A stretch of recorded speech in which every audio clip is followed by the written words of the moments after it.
国国务委员兼外长王毅说，时间将证明中方的主张是站在历史正确的一边，同大多数国家的愿望相一致。美国白宫发言人普萨基在电话会议后举行的新闻发布会上说，在书写历史书籍时，中国必须决定站在哪里。尽管中国宣称承认乌克兰的领土主权，但是中国没有谴责俄罗斯，对于军事行动也没有使用侵略字眼。3月19日到访新德里的日本首相岸田文雄宣布向印度投资420亿美元。岸田文雄与莫迪在乌克兰战事之际会晤，是为商讨加强安保合作，同时也为深化两国之间的经济来往。岸田与莫迪确认要在日印建交70周年的今年深化双边关系。岸田宣布，日本在今后5年将力争实现官民合计对印度投资5万亿日元。在周六会谈之后，双方发表的共同声明明确表示，将在东海及南海问题上加强合作。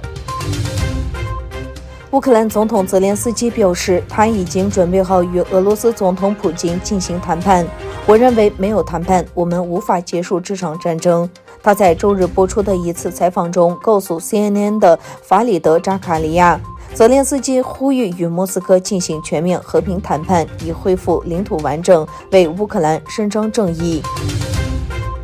芬兰总统绍里尼尼斯托表示，芬兰加入北约将对欧洲安全局势产生不利影响，并进一步增加现有紧张局势的风险。瑞典也曾宣布不考虑加入北约。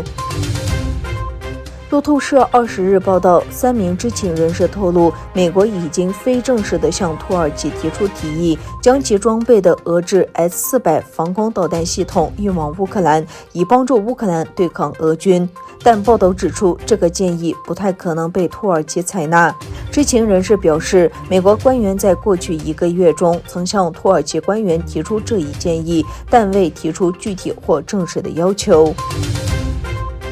俄罗斯进攻乌克兰后，大批乌克兰人为了逃离战火离开家乡。有迹象表明，人贩子和皮条客也想趁虚而入。德国内政部长菲舍尔宣布，已在火车站和汽车站加强安全措施，以保护乌克兰的妇女和儿童免遭人口贩子的目标。